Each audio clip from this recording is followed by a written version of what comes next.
کہ جیل میں قید عمران خان نے خود پر ہونے والے ہر ظلم کو نظر انداز اور ہر تلخی کو بھلاتے ہوئے جنگ پر آمادہ، جنگ پر تلے ہوئے ہندوستان کو منہ توڑ جواب دے دیا۔ ہم ایک پاکستانی قوم کے طور پر متحد ہیں اور مودی کی جنگی جنون، اس کے خطرناک جو عزائم ہیں، اس کی شدید مذمت کرتے ہیں۔ مودی کا نام لے کر خان صاحب نے کہا جو خطے کے امن کو خطرے میں ڈال رہے ہیں۔ عمران خان نے مزید کہا ہے کہ RSS کے نظریے کے تحت چلنے والا بھارت نہ صرف خطے بلکہ پوری دنیا کے لیے ایک سنگین خطرہ ہے۔ مودی سرکار ایک بار پھر پاکستان پر الزام تراشی کر رہی، بار بار خان صاحب مودی کا نام لے کے بات کر رہے تھے۔ جس شخص کو زنجیروں میں جکڑ کے رکھا ہوا ہے، جس کے بنیادی حقوق تک معطل ہے، وہ پاکستان کی سلامتی کے لیے فکر مند ہے اور قوم کو اتحاد کا پیغام دے رہا ہے اور دشمن کو للکار رہا ہے۔ یہ گزشتہ روز کا عمران خان کا جیل سے دیا گیا بیان تھوڑی دیر میں ہی انٹرنیشنل سٹوری بن گیا تھا۔ CNN جیسے چینل نے عمران خان کے بیان کو لیڈ سٹوری کے طور پر چلایا ہے۔ انڈین میڈیا پر بھی عمران خان کا بیان جو ہے وہ گونج رہا ہے اور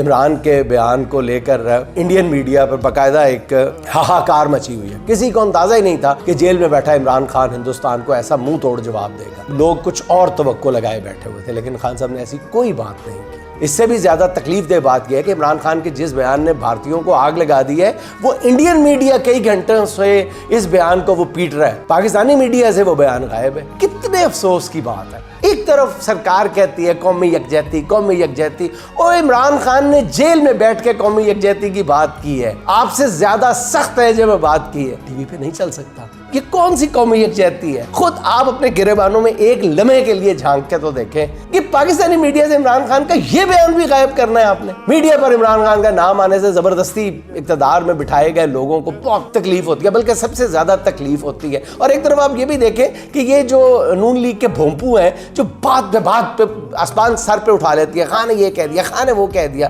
اور ذرا بھی تمہیں شرم، اور اتنا ہی کر لو، اس بیان کے دو ٹوٹے پھوٹے لفظوں میں، روایتی جملوں میں ہی تعریف کر دو کہ خان نے بہت اچھا کیا۔ اس وقت جو وطن عزیز سے اتنی سی بھی محبت رکھتا ہوگا وہ ضرور کہے گا کہ یار کمال کیا ہے خان نے، اتنی تکلیفوں کے باوجود، اتنی مصیبتوں کے باوجود وہ اس نے ایسا زبردست بیان دیا ہے۔ اتنا ہی کہہ دو یار۔ کسی ایک کے منہ سے اگر سنا ہو تو مجھے ضرور بھیجیے گا ناظرین۔